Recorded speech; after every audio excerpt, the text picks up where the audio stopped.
For me, Wait. I just like people that make me laugh. I'm very selfish in that way. I was stupid back then. Still Hey, stupid. But... weren't we all? I was like back then. Okay. Oh, Pug. All What a right. sick burn. All right, Teacher Teasley.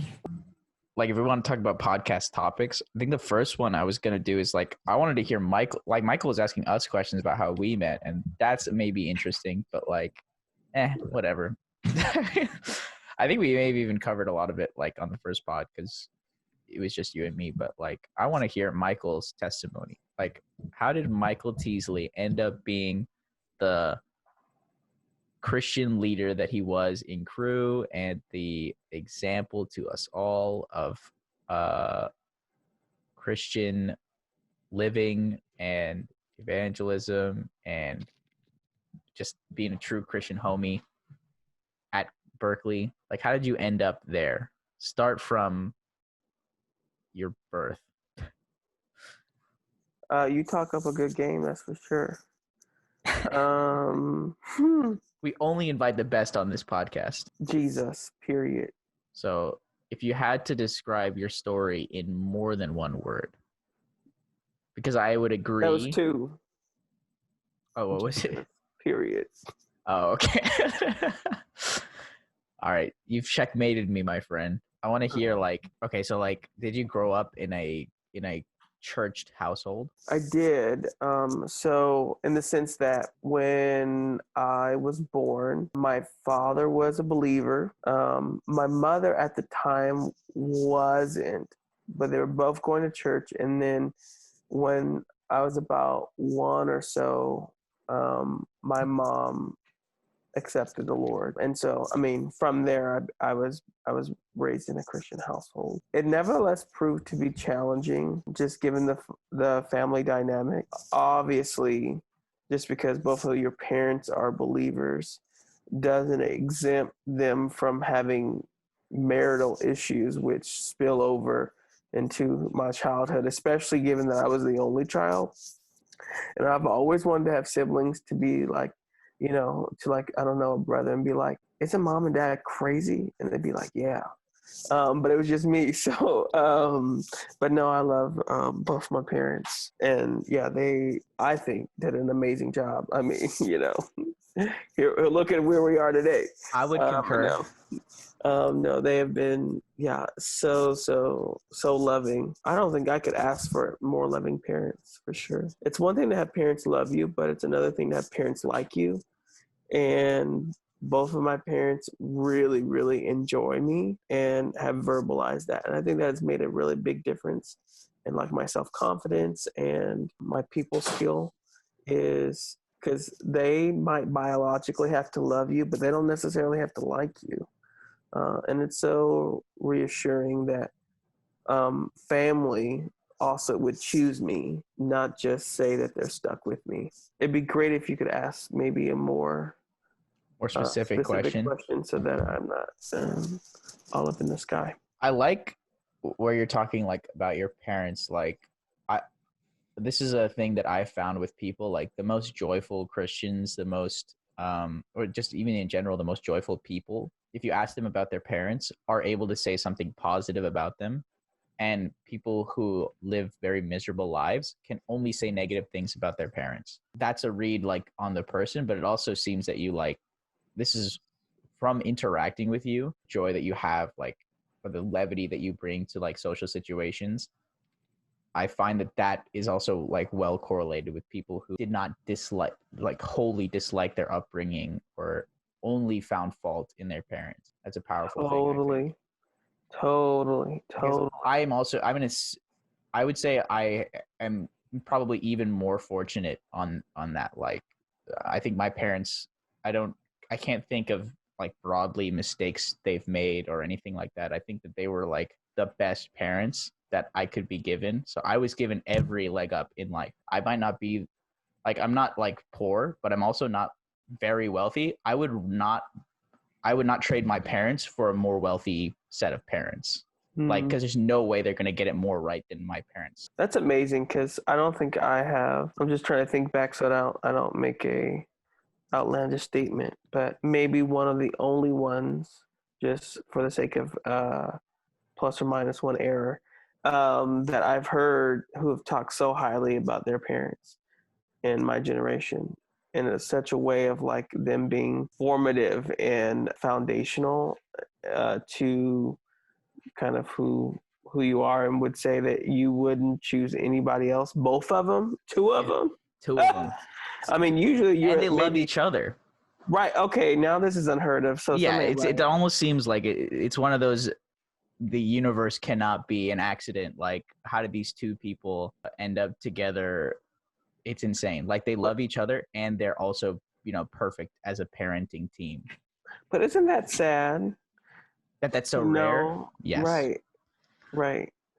I would honestly say that it's probably a little less rare than people will articulate, just because sometimes it takes time to acknowledge good parenting if there are other extenuating circumstances. Like, I think that there are parents who are struggling more financially, like their kids have a harder time appreciating how good their parents are until they have less of those stressors on their life. So once they're older and perhaps more successful, they can look back and say, like, my parents really did a good job with what they had. Like, I couldn't have expected a better job they did. And like, I am where I am because of them. So, and kind of whether you had good or bad parents or any parents at all, that really is formative. That's hilarious, because that's exactly, my parents would say that, especially my dad, be like, when I was younger, he'd always tell me, you're going to think what I'm telling you is stupid and against your goodwill. But you're going to look back as you grow up later on in life and be like, oh, so Dad wasn't as stupid as he would say. And he would tell me that. And in the moment, I'm like, oh, you're not stupid. You're not stupid. But me kind of looking back on even those moments, and I'm like, how much richer of an experience I'm having, kind of reflecting back on them. Wow, there was actually some really, really cool wisdom in that. There was no way for me to actually have, kind of understood that in the moment, me being 19 years old, with certain moments and be like, yeah. And even now, I mean, like, I'm not that old. So wondering like how much more life experience, I'd be like, oh my goodness, my parents were right when they said da, da, da, da, da. The fact that your parents just keep getting, like, your parents haven't stopped becoming wiser than you. So I think they probably will be wiser than you your whole life, which means they'll be giving you advice your whole life. And you'll never get to the point where like, oh, I've achieved the level of wisdom that my parents had until they die, I guess. But every advice that they give you, I mean, there's a chance you won't even understand until you get to the age they were when they first understood it. So I don't know, that it's invaluable if you still have the ability or the privilege of having an open ear to them, because you literally just it's like having cheat codes for life, because they've been through the things sometimes before you have, and you don't have to walk into that alley if you know that your parents have been there first and they told you, I know what happens down that alley. But it's so interesting. Why is it so hard to learn from wisdom versus learning from your own mistakes? Part of it has to do with like if you look at the way Jesus taught and how people did not understand it, like he would tell parables that were necessarily in the third person, and people didn't understand it because people didn't know who to identify with or something like that. I don't know. I think that first person is just so much more powerful as a, like, for people activating like the thinking part of their brain. Like if you're hearing it from someone else, I think the wisdom doesn't sink in the same way it does when you're looking at it from a first person perspective. Right. It also has to do probably with the fact that people are young and foolish, but maybe that's just a broad simplification. Yeah. Error in our pride to say that, well, that may be true for you. So not discounting the validity of the wisdom, but as if wisdom in general is not general, but person specific. And so you're like, that worked for you, but this is actually a better route for me. I think that, like, I mean, that's why Proverbs says, like, pride comes before a fall. That you literally, pride causes us to not take the wisdom And then it's the fall that we then learn, oh, well, okay. Maybe there was some nuggets, some good gold nuggets in that wisdom. I wanted to ask, how important do you think having the parents that you had was to your faith development? If you had to say like a characteristic of like your faith journey, what are some advantages, or like what's an advantage that you think having the parents that you had gave you, and what's a disadvantage? Great question. I've never been asked this. I'm gonna have to steal this question. All right, dope. Okay. Because that was a really good question. If you need time to think about it, I can give you some examples from my end. I can give you examples too. Great. I would love to. I mean, I'm an external processor, but I would love to, hear what you all have to say first. All right, I want to hear from Joseph. Okay, before we go, can you repeat the question one more time? So what's an Wait. How are you gonna have an answer for a question you didn't really hear? No, but like I heard it, but like, and I did have an answer. I just want to like make sure that you're answering the question that I asked. I'm just giving you a hard time. Yeah. This will all not be edited out. Okay, go. Yeah, the question is, what's an advantage that the parents you had in the growing up situation that you had gave you to your faith development, and what's a disadvantage to your faith development that came from your upbringing, specifically your parents? The disadvantage was just like, I guess, not having my dad around. Having like a man figure in my life was never really a thing. Everybody would always tell me growing up, like, oh, you're the man in the house. And then when I would like look for man figure in my life, everyone would be like, oh, just read the Bible. Yeah. And like that's not easy growing to up, hear. honestly, that was like that's like the biggest load of bull that I've ever heard. But I mean, it's good long-term advice, but it's not good short-term advice. Yeah. I mean, that advice means differently to me now, but yeah, time figuring it. I was only like 13. Yeah. That's a crazy time to be told that you need to be the man of the house without any previous good male example. And the good things was, so I can point out 3 things, and it's 3 things that have always in my life, and I feel like something that I always want to portray in not just my spiritual life, but just like in the way how I act. First is change. Second is patience. And third is fear. Change because I didn't get saved through, I wouldn't say regular means, because like the whole stereotype of getting saved is like you go to church and then like somebody will profess to you and then you get saved on the spot. That's just like the average. But for me, it was going to church, fighting people and arguing, and like being full of my pride. I would always talk about how, besides the fact that me and you believe the same things, we lead the same life. That's what I would always say. The reason why I say change is because what prompted me to see God was seeing him through my mom. She changed instantly. A lot of people, she used to smoke before getting saved. Or right when she did get saved, she quit smoking and drinking instantaneously. And like you always look at like alcoholics or like people that smoke, and they're always like trying to look for a fix that will get their mind off of it. But for my mom, it wasn't about that. It was bigger than just like quitting smoking. It was changing her whole life and then changing our lives for the better as well. The reason why I say patience is because I was like one of the hardest kids to raise growing up. At school, I got into fights all the time, like bloody fights, not just like fights, but like bloody fights. Like the worst I've had it, like in spanking. Like I love my mom. I'm an okay person right now. But like the worst I've had in spanking was like the broom was literally broken on me, and it wasn't like one of those plastic brooms you get at the Asian store. It was the wooden ones that you find at like Walmart. That broomstick, the thick one that's like this thick. You really felt that Walmart quality. Save more, live better. And like, although I did get like punished a lot, my mom being the person she is had to have a lot of patience, because it wasn't just me, it was my sisters and my little brother, and she doesn't work a good job. She works as a waitress, and yet she pays for a big house and like everything. And there wasn't a day that I can remember that where I went like, oh, I can't eat because we don't have enough money. And like I thank God for that. It's crazy because like How do you, if you came to my house, you wouldn't guess that my mom worked a minimum wage job.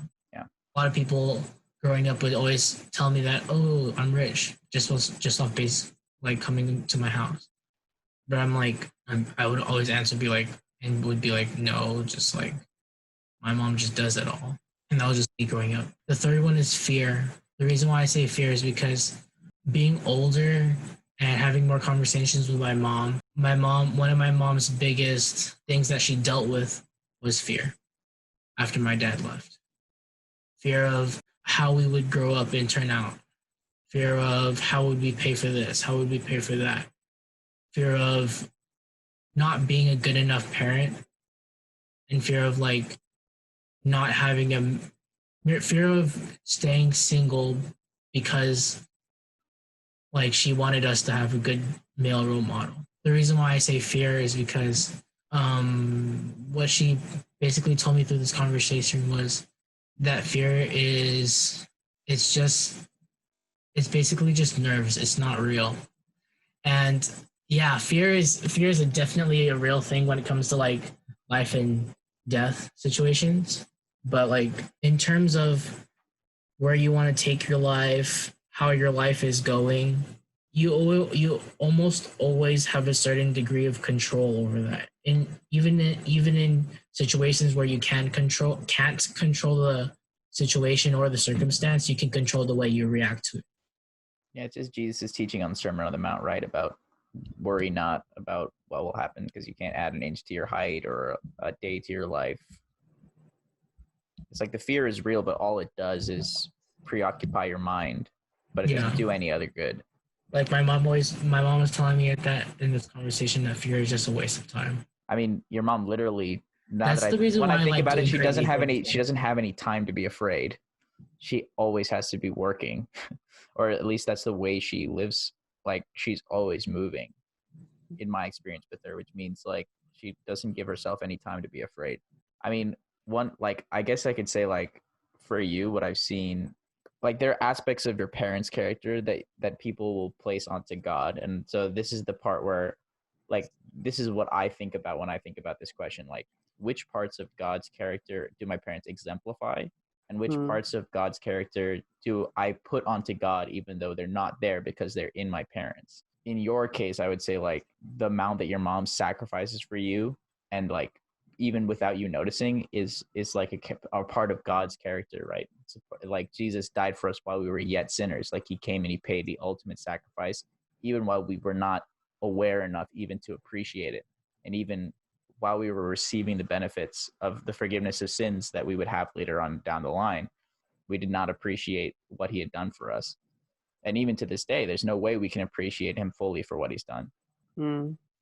But then like not having a male role model, this is a thing I found in like a lot of people in crew, like they struggle to see God as father, even though that's how God refers to himself. So, but they had either a bad father or an absentee father or a father that abandons them. And like, that's not God's character. God doesn't abandon his children, even though they deserve it. And so like, it's hard for some people to grow in that aspect of coming to love God as a father because they don't have an analog. I would say that's one of my advantages. I have a really loving and like really caring father. Like in the traditional sense, it's not like my dad is an IT guy.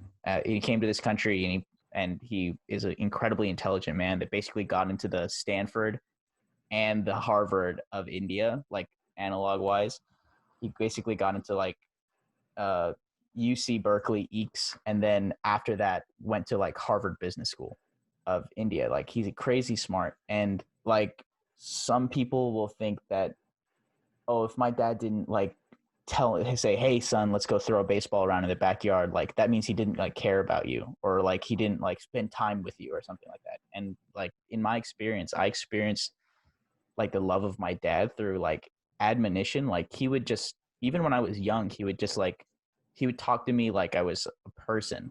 And he would like, when I was like getting lazy in class or like wondering why I was trying so hard at something, my dad would tell me like, just do it for me because God has put me in charge of you and I don't want to fail God in that task. Mm. I want to be able to show, like, I don't want to have, I think that you can do so much more, and so I want you to do your best for me. Like, just to see like how much he cares about me. Like, that's a part of God's character that I got to see through my parents. And like my mom, it's the same sort of care. Like, but then there's like the flaws of like they worry a lot about me, and that worry is not, it's not really a part of, I wouldn't say that's a part of God's character, right? Because unlike parents, God has a plan that will not be thwarted. But even going into college, my mom had a plan for me, and that plan was thwarted by me. And so there was for time like a little tension there, like where it's like, oh, you're not trying hard enough in this or that. And I was just burnt out on studying pre-med, memorizing this and that. And like, but at the same time, I know it's only because deep down they really want what's best for me. It's just they don't know, they're worried about this plan that they have being thwarted. So in a sense, like sometimes I take that to God, and that's what I've recently been like struggling with, like especially with this now. Like I'm, graduation is there. Like, do I go to grad school? Do I get a job? I don't know what the plan is right now. It's not like I haven't been offered anything on a silver platter. So does that mean God's like just telling me to wait? Does that mean I've done something to thwart God's plan and now I'm being punished by like all this waiting period? I don't know. I mean, but it's not God's character to do things like that. I'm like, if I stay devoted to him, I know he's going to lead me down the right path. So there's no need to worry. But it's a little bit in my nature to worry because I think of the way my parents showed care for me. All right, Michael's turn. So even though I have time to think about it, have I really gotten to a more succinct answer than if I was to answer before you all? Probably not, but here we go. Succinct is not necessary. I've got editing. I mean, true. I was trying to hone in on the attributes in my parents through their parenting that have instilled a kind of anchoring for me in my faith. And as far as my dad is concerned, the biggest thing is believe the Lord used him to cultivate a love and a cherishing of his word. And then for my mom, the biggest thing is I have seen the Lord's faithfulness in the way that she loves and loved my dad. My dad ended up passing away my freshman year of college in 2014, right before finals. And there was just a long battle with him and in him in regards to kind of drug and alcohol abuse and addiction. And it was not, surprisingly enough, not discouraging or scarring to the point where this man who professes faith also has this really, really deep struggle with addiction, and then subsequently later on mental health issues. That tension of how could this be? Isn't this hypocritical, if you will? And that was never seen a part of it. Like, I think that it was in a without trying to condone actions with what have you, but to say that there was still a genuineness, and I think a really love for the Lord, and at the same time, this pull of his inner man, of flesh that he couldn't shake. And so I would say even in that, at the same time, it's still a disadvantage, because even though my dad, I believe, was a great father, how much more could he have been an example of, especially when it comes to, loving my mom? I think that there were kind of deep scars and wounds in my parents' relationship, but that leads me to like see how my mom so faithfully in all that she went through and stuck by my dad. That's a faithful kind of love. That's a gospel kind of love, that only happens when you love the Lord deeply. You can't love someone else in that way if you don't love the Lord in that way. To see her heart for the Lord directly in how like she postured herself in wanting to please the Lord, meaning verbally, she would, over and over again, overwhelmingly express to me, I just want to please the Lord. And to have, your parents say that verbally and have that be a dialogue in the household, I think is unique because it wasn't just, oh, we do go to church on Sunday and, we have, Bible study or small group and we do things. But then as far as the culture of the house is concerned, those are just activities that we're involved in versus this is the climate, this is the way of life that we are living. And I think that was in many ways was true of our household, that the conversation, what we did as a family, despite the imperfections, of course, I think we're grounded in the Lord. And so I have a solid picture, I believe, of what it looks like to be a family who, as Joshua says, as for me and my house, we will serve the Lord.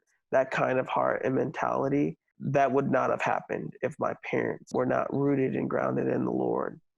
And so, like I said, like my dad, I got a love and a cherishing for your work. Because that man knew the Bible like the back of his hand, and would love to have like discussions with him about the Word. God used him to cultivate that in me. I love having those discussions because I got to have that with him.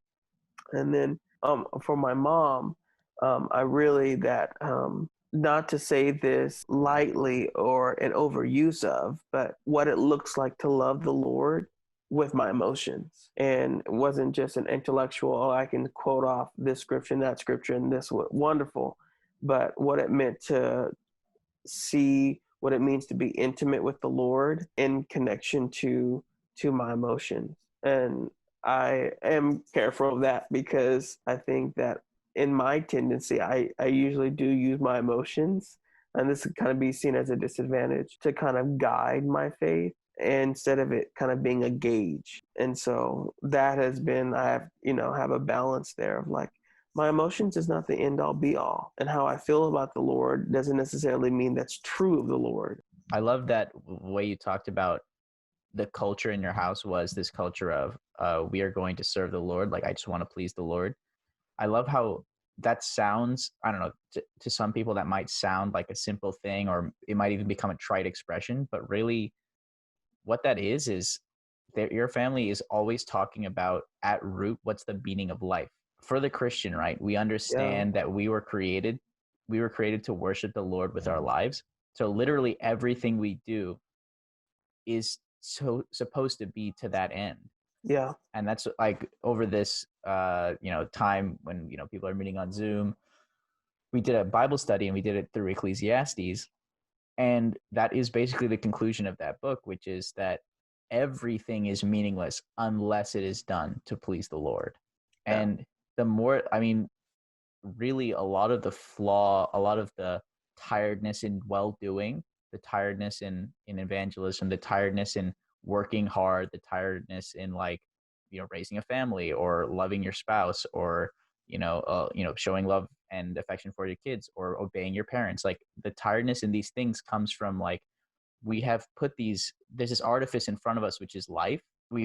I'm obeying my mom for my mom, but really you're actually obeying your mom to show her love, because that honors the Lord, because you're obeying God's commands, and that's what God has called us to. And really, that is true about every action in life. Mm-hmm. And so if you can connect all those things to the source, to the life giver, then you can be refreshed in almost every activity that is worthwhile, even when it comes down to studying. Totally. And totally agree. That was a big takeaway that the guys came away with. I remember Patrick would say this all the time. He would say, I'm going to do my homework well, even if I don't need the grade in it. And I was like, why? And he was like, because I'm just doing it to honor the Lord. And that's what I learned through Ecclesiastes. And I was like, get it, Patrick. That's right. Come on. That is what we're in it for. And it's people sometimes need to see a tangible result in that. God is not as tangible as, as other things. And sometimes I give them the example of, like, my dad is very much like a very methodical person. Sometimes he'll do the thing the quote unquote right way, like the sometimes the most difficult way possible, just to make sure that everything is by the book.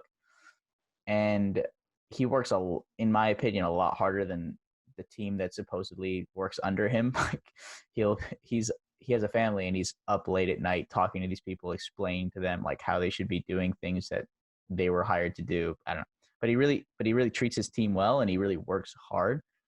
And over the years he's worked at this company, like, I think 3 or 4 different people have come to the point where they've asked him about things in faith, things regarding faith, because they know, like, they've seen his hard work and the care that he shows for others in doing hard, like, his work well and not complaining. It is like a window to them to what life is about. Like, how does somebody have joy in doing this grueling work that I know I'm doing the same work as him? How does he have joy and I do not?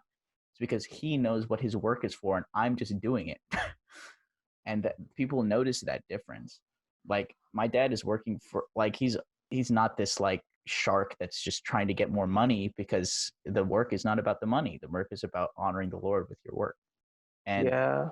people are thirsty for that level of meaning. And I think people are finding that even in this time when you can't go to work, people are like, what is the meaning of my life if I can't go to work? And it's like, it's got to mean something, right? Yeah.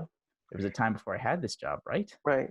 Even to make another connection point to Ecclesiastes, where I think it's actually, I don't know what chapter it's in, but basically the writer is saying that God has placed eternity in our soul, and trying to describe the longing that we have for the life-giving creator. And so I think that is one of the kind of symptoms of having eternity placed in our heart, is that longing played out in, if I do meaningless work, there is an ache in my soul to want and desire more. Yeah, I need meaning.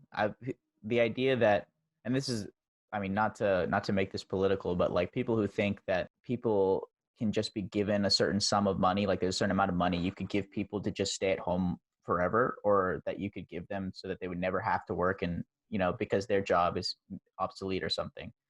To think that that is a viable solution is to deny the fact that people require meaning to exist. I mean, you can only live so long on this planet without any meaning, because what people who don't have any meaning do is they kill themselves. Yeah. And that's not a good solution. It's not a good idea to put a bunch of people in that situation. And people, for better or for worse, find a lot of meaning in work, but we were also created to work. I mean, it just is a fact that even before the fall of man, God created us to have our hands on the till and be doing something. Work is hard because of sin, but we're still meant to do it. So it's part of God's plan that we ought to do something to honor the Lord down here, something tangible down here to honor someone who we can't see. That's a hard thing to do, but like, the idea that you could, so there's a lot of reductionism happening in the elite circles that involves like, oh, human beings were just bags of chemicals, and if somebody just wants to shoot up heroin forever and not do any work, I mean, isn't that a happy existence? I mean, he's not feeling any pain. And it's like, no, it's not. Human beings require meaning, and they're only going to find that meaning in worshiping their creator. Ultimately, every other philosophy I found is empty. Wow. Like, we were talking before this about the obsession with Eastern cultures and the philosophy of, and how basically Ecclesiastes predicted the Eastern culture's outcomes before the Eastern cultures even existed, where he told them, like, the wind comes and it goes in cycles, and the sun rises and falls. Everything is just the same over and over again. Life is ultimately devoid of meaning if you leave aside a creator who is personally involved with creation. Because Ecclesiastes, of course, it speaks of a creator, but it speaks of an impersonal one. So it's really attacking like a deistic worldview where, or articulating a deistic worldview where, there's a creator that just leaves the clockwork running, and all we are is just machines that are going about our programming. And in that world, life is itself not worth living. Like, he comes to the conclusion that it would be better to have not lived than to live, because living involves incurring pain for an ultimately meaningless existence. And the amount of joy that you get is not worth it in the grand scale. So what is the obsession with Eastern cultures? I don't know. I think Hollywood really is in love with it, and that makes people love it just de facto. Yeah. Well, why do you think we crave meaning? Like, why is it that meaning is required? Meaning, right? Why Why is does important? purpose drive us?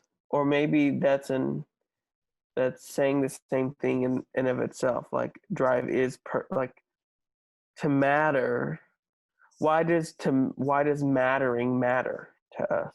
It does set us apart, I think, from other creatures, right? It's one of those obvious distinctions between us and apes or dogs, is that we want to know why we exist and we want to know our purpose. The funny thing is, when you were like from other creatures, those were the two things that came to my mind.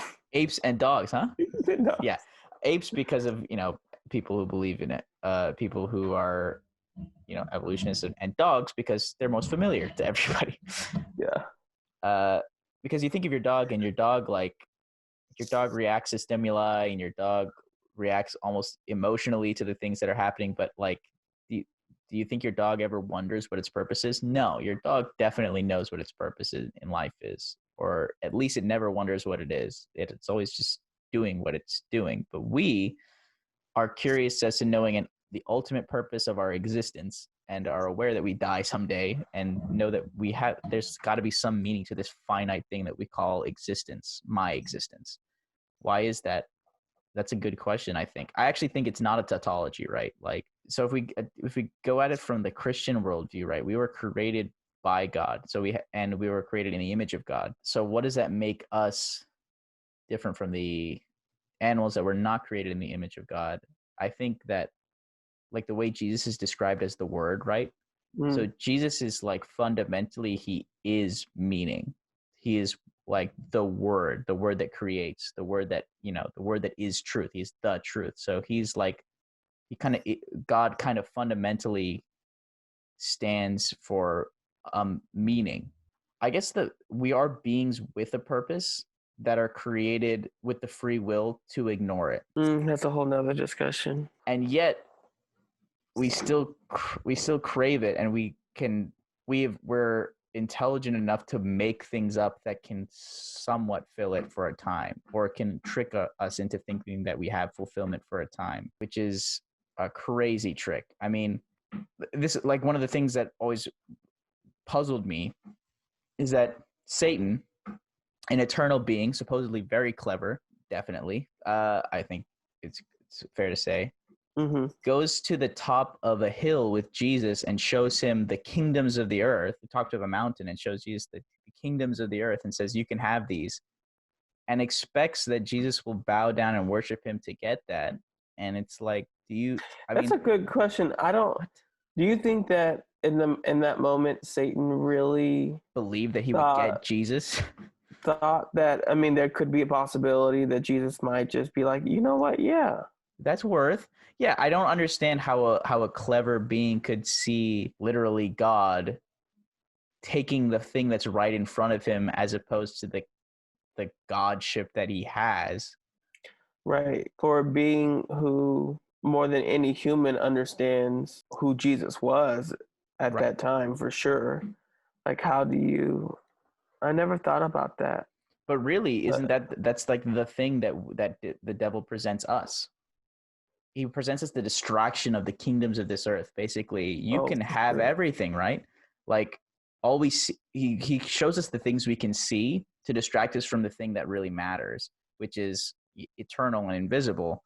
And deep down, our souls are craving for that thing that's invisible and immortal, that can't be killed no matter what. And yet we fall for the Satan's trick of, but look at all this stuff that you can see. I can just give you all this.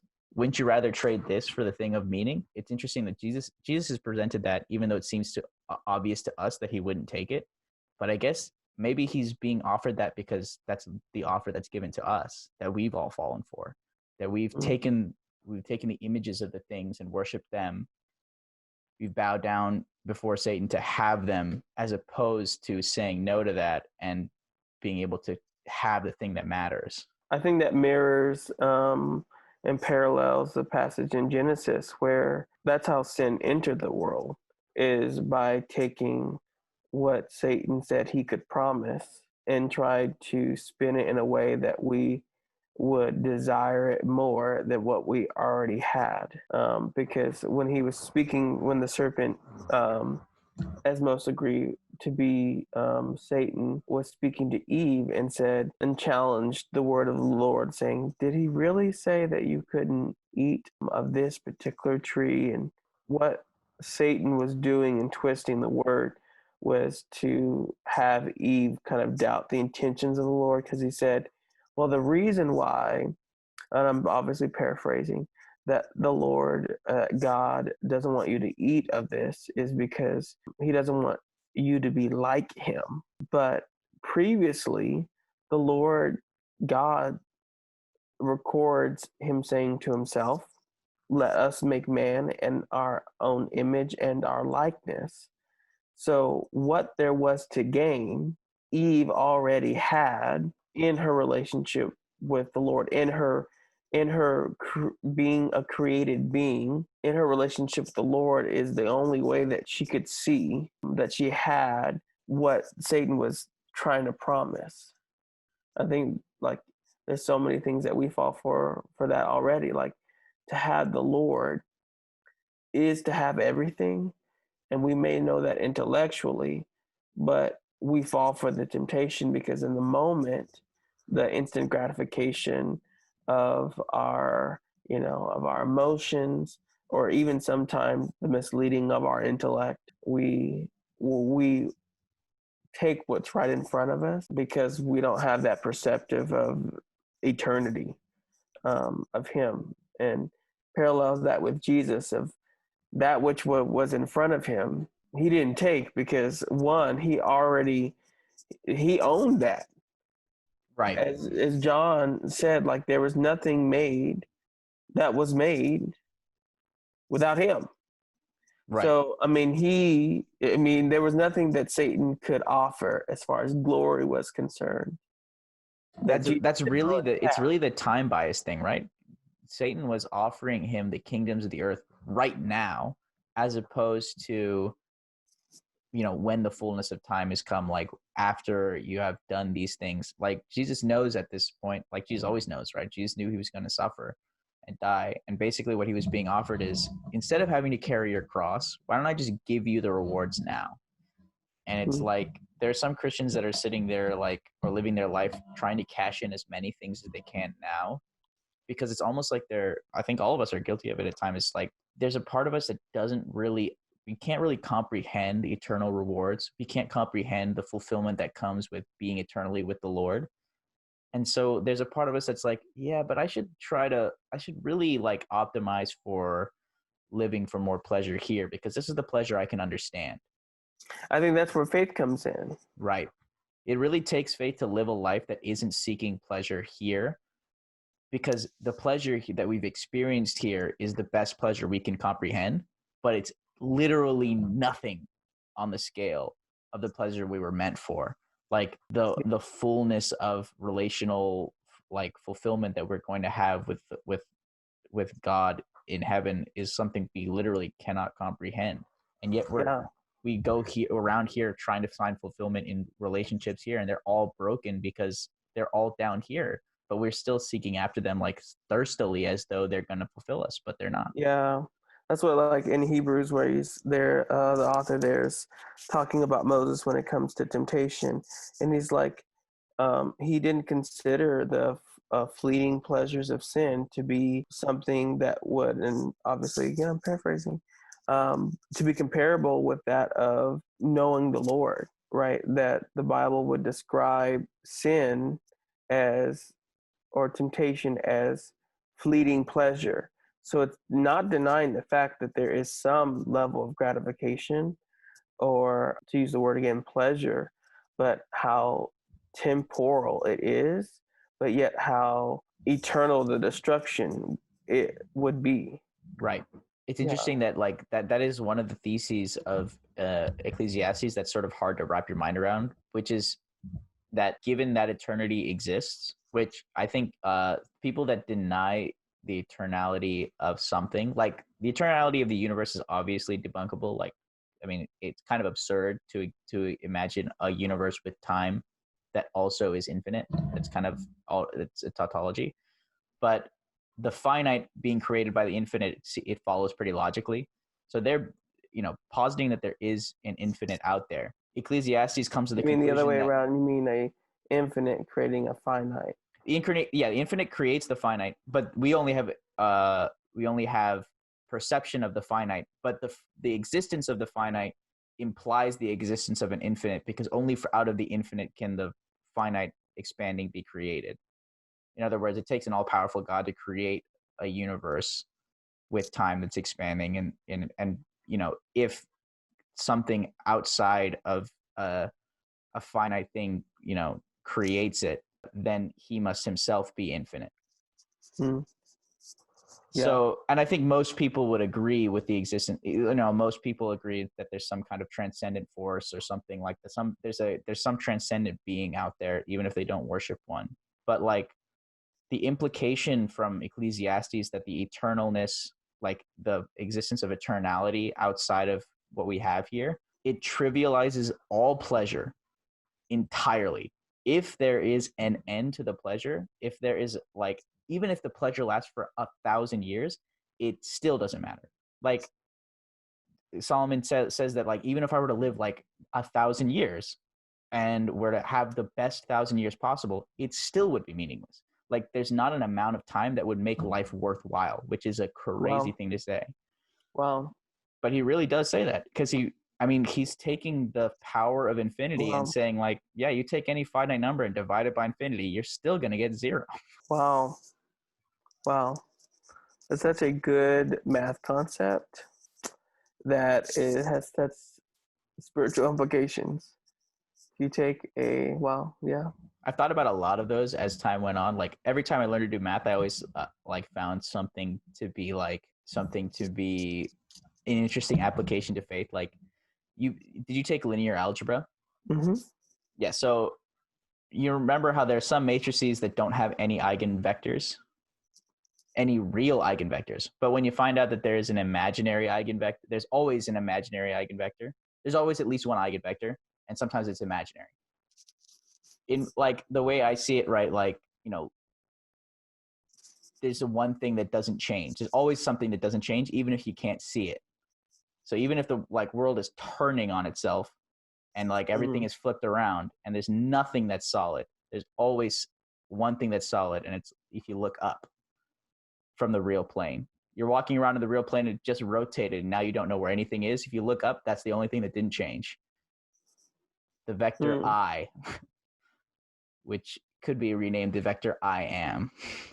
But I'm down to just talk to Micheal Teasley, because these are the conversations I wish these are the conversations that I wish I had been in crew sooner. Like, I wish I hadn't chickened out or whatever freshman year, because I really did do that. Yeah, crew is so life-giving and life-changing for me. God used it in special ways for sure. Okay, so this brings me to the question I was going to ask. When did you come to faith? It was Tuesday, June 15th at 5 p.m. and I'll never forget it. So, what year? Kidding. I was about to say, are you a Baptist? Because Baptists do memorize that stuff. I could not tell you, because I grew up in a Christian home. I couldn't tell you when I became a believer. I don't know. I really truly don't, because I don't remember a time where I didn't believe that Jesus, like I didn't believe the gospel. But this is how I space out my narrative here, is that it wasn't until middle school that I became serious about my faith, I would say, where my relationship with the Lord became really personable. And it was through kind of some events that happened in my life where my dad ended up going to prison, and we lost our house, and we had to move across town and move away from all my friends. And I went to a school that was predominantly white, and it was sixth grade, so it was the last grade of elementary school, and which means that everybody already had friends, and definitely sixth grade was the worst year of my K through 12 career.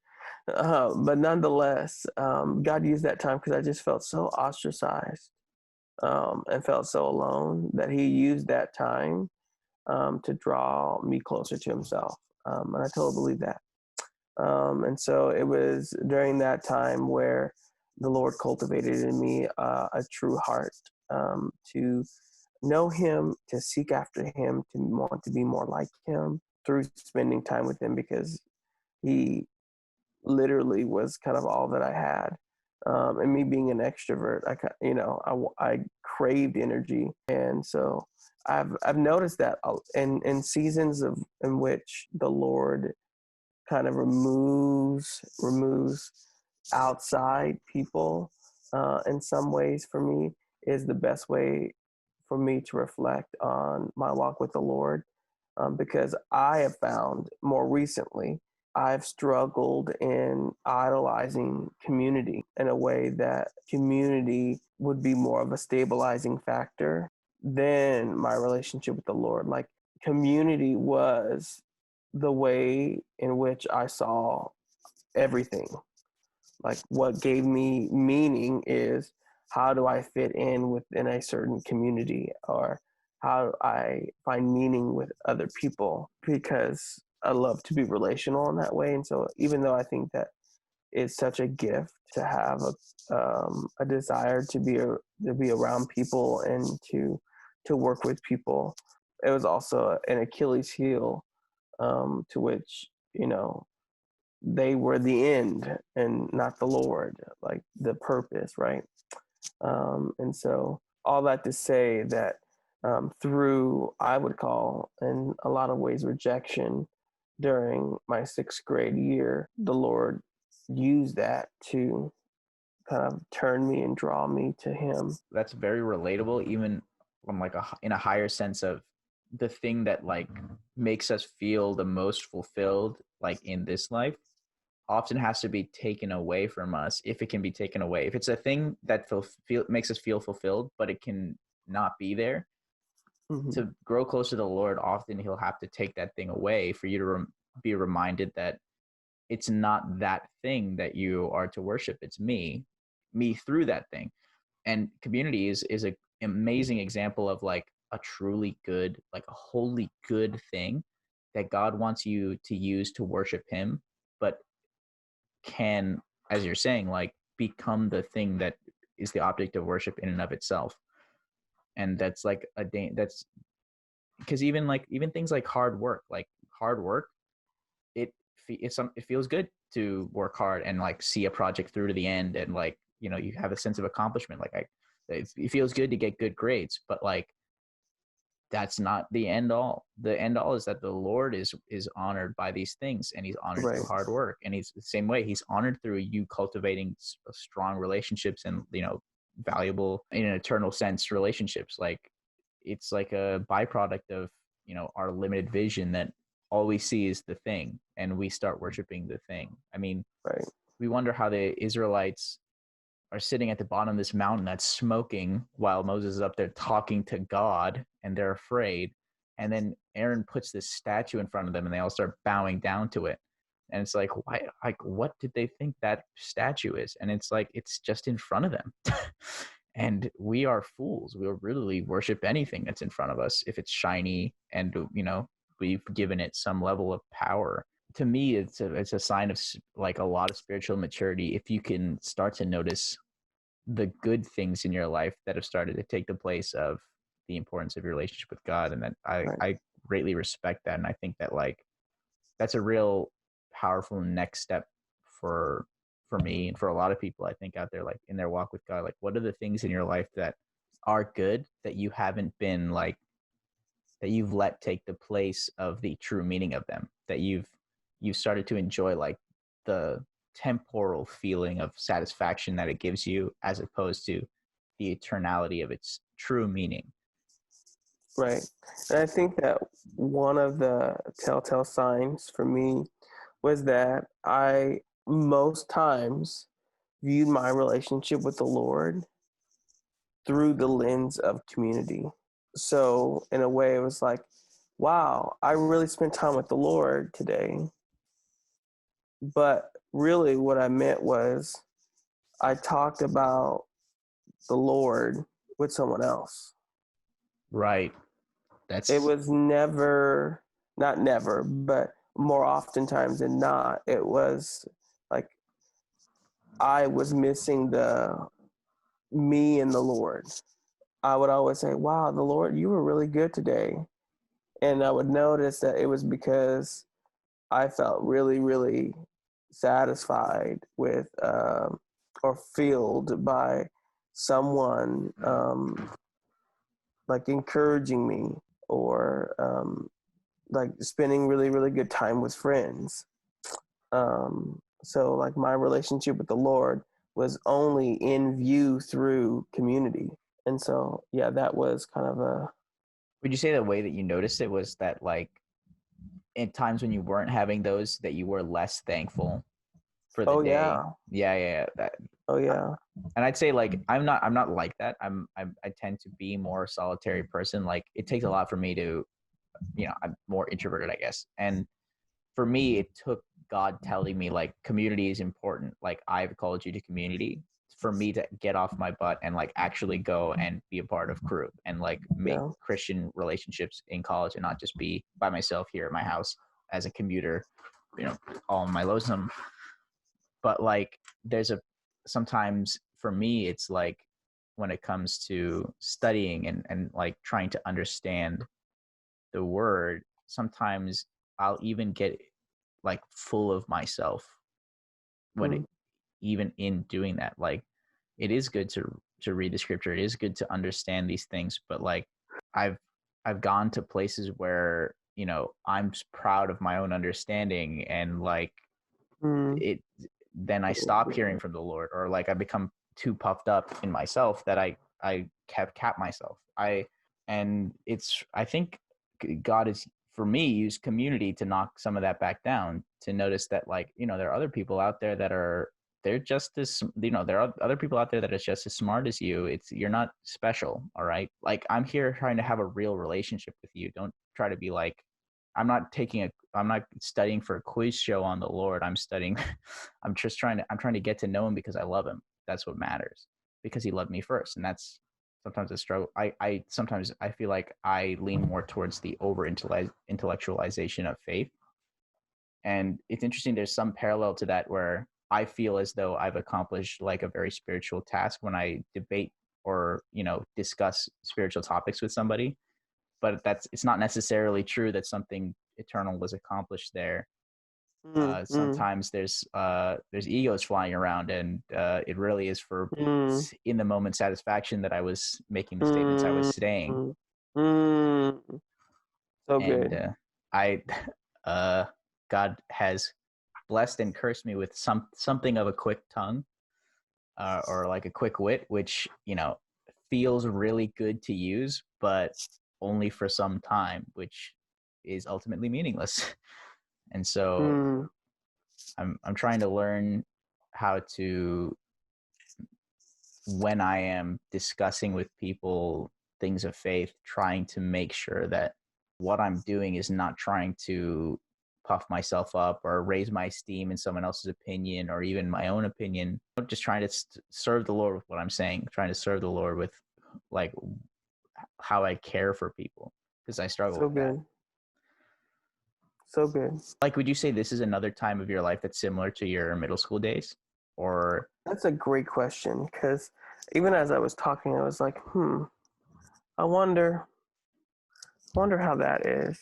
I just feel like I haven't been using quarantine I haven't been using quarantine in a way that has been most beneficial for my spiritual health. Like I feel like I have more time, but I'm spending just the same amount of time or even less time intentionally with the Lord than when I had a quote unquote busy schedule. Yeah. Which I don't know how I know how I feel about that. I mean, it's discouraging, but at the same time, it doesn't make me want to withdraw even more from the Lord. But like, I want to seek the Lord, and how can I really? I would hate to say that I didn't steward this time well. Yeah. For Him, and it's like, I wonder how many people have been like, man, if I just had some more time, in my day to pray more intentionally or to meditate on His Word more intentionally. Now that they've been given this time, are they stewarding that well? And I think it has to come with not the amount of time, but the way that we are stewarding our time. Right. Because if that's a priority in our life, we will make time for that. And so I guess it's just been showing that I haven't prioritized it in the way that I would really desire to and would want to. Yeah, I definitely, I want to continue in this season in a way that when I look back on this, I was like, yeah, this season did suck tremendously in Yeah. There's no way you're not going to say that. right. Yeah. But that I was able through His Spirit to redeem it as much as possible. That is really indicting to hear, because I'm in a very similar situation now that I think about it, and I'm glad I talked to you, because now you're speaking right to where my weakness is like, and this is a big weakness is that I have is I tell other people advice that I don't take. Like this has Please. Oh, I got a been my PhD in that. yeah, that's right. This has been my advice to the people in crew, like ever since I became a senior, was to tell them, like, you can hear as many messages, from crew or from other people in the Berkeley area that tell you, like, oh, you're so busy. Like, I know your schedule's so busy. Maybe you can squeeze in a little time for God. Like, that'll be great for you and for the Lord. And it's like, no, actually, God owns all of time, and He's giving it to you to steward well. Like, and your ultimate purpose is to worship the Lord with your life. And you penciling God in for like 10:30 to 10:35, like, yeah, it's almost if you're doing Him a favor. Yeah, like you're not doing Him any favors with your pity, like you're squeezing in of God. Like God has to be priority number one. If you are struggling to fit God into your life, you are fundamentally misunderstood God's importance in the universe, because you think that your like mundane or temporal, like really meaningless tasks on this earth are somehow in a higher priority than your relationship with the one who made you. But I've said those words, and right, I'm a hypocrite. I mean, we all are in some ways. I mean, like I think there is things to speak to, or speaks volumes about, like, we know the standard and we're working towards it. We're a work in progress. So yeah, I would say that's Christianity's main advantage over any other worldview, is that we're the only ones that acknowledge that we are not like special, and we are failures. Which is honestly every other religion that tries to tell you that, like, oh, these group of people are special and you can achieve perfection in this life. Like, I can't imagine living in a worldview with that, because, man, I would not be able to measure up. Like, it's said that, like, Martin Luther, like, he knew the Catholic teachings very well, like too well, such that he was repenting of pretty much all day, and like he spent the time that he wasn't repenting thinking about how he was going to repent, because he was constantly convicted of all of the wrong he was doing. And like his religion taught as though, like, oh, you should be perfect.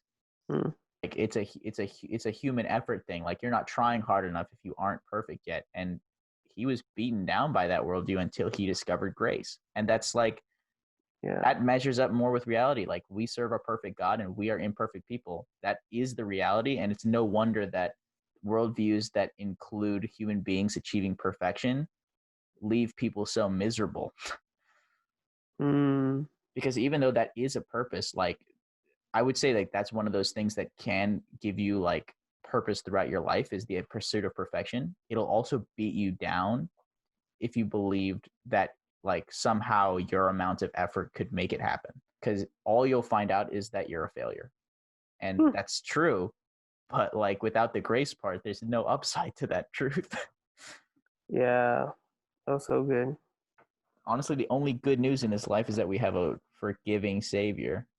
And I mean, I think that's like when we talk about the motivation for sharing the gospel, just to tell people that like, hey, we know that we're not perfect, and so does God, and he loves you anyway. And there's this grace that you can live under that is so freeing, to know that somebody else lived your perfection for you, and all he's asking for is for you to love him back and take up your cross. And that's not an easy thing to do, but he's not asking for you to be perfect. He's asking for you to do your best. And that's another thing that, like, going back to like the parenting thing, like this is a way in which my parents, I think, instilled in me like a part of God's character, which is like it's in it's in mere it's in the screw tape letters. Like, the demons describe God as being like okay with watching his creatures stumble and Mm, try and walk towards him.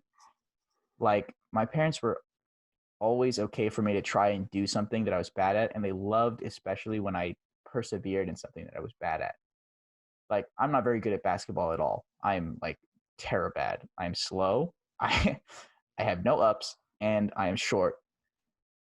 As well, I have no fundamental idea of how to play offense. I feel like defense is very simple, and that my simple sports brain could understand it, but offense I could never comprehend. But the fact that I did that for 4 years and tried it, and then my parents encouraged me to do so, even though I was not a good player, but just encouraged me to do my best at something I'm not good at. That is like that is the way God feels, I think, about us trying to do the thing, like doing this life. And he encourages us to keep trying and keep failing, because he's there, and we've got that grace that he's given us. I think that's the freeing part about grace, is that to have the perspective of quote unquote failure as a conviction versus the shame of saying, yes, I'm not perfect, but I have the propensity to be better. That opportunity is full of, that's the grace, to say that I am free from the bondage and the necessity of me calling sin master. Like, sin is no longer master. And so while sin may be present as a symptom of us living in this world and us being not yet glorified, the grace is totally seen in the fact that I don't have to be mastered by my sin, that I can master sin through the power of his spirit.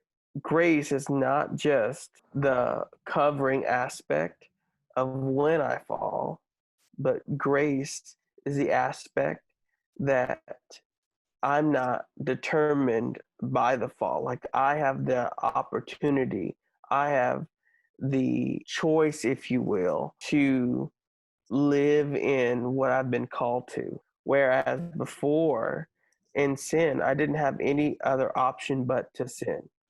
Like, my state in its unregenerative presence, there was no choice but uh, to sin. It was an But inevitability. right.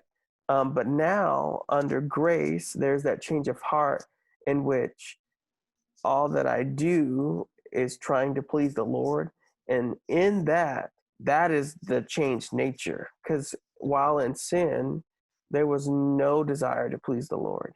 Right. And it's And that It's that meaning, the meaning that we didn't have before we were saved, made even our efforts to do good fundamentally enslaving. Right. Like sin was enslaving us even while we were trying not to sin, because all we were doing was pushing this rock up a hill for it to flatten us when we couldn't push it all the way up, because it's Right. impossible.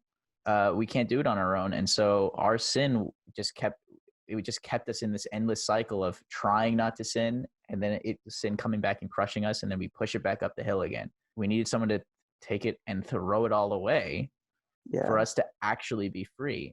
Like I'm saying, even like the time when you aren't sinning as a non-believer, you're still not free, because it's just Well, I think that's right on top of you.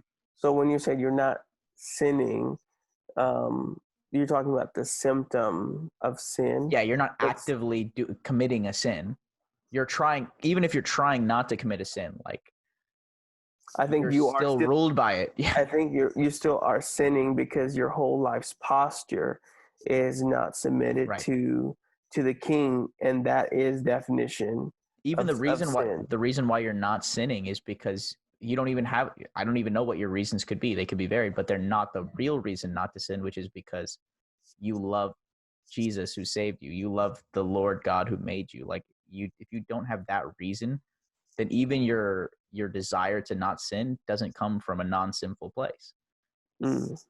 Even your desire to not sin is like this prideful, I can do it myself, or like or fear, or like it comes from not really what the point is. We even need purpose in battling temptation.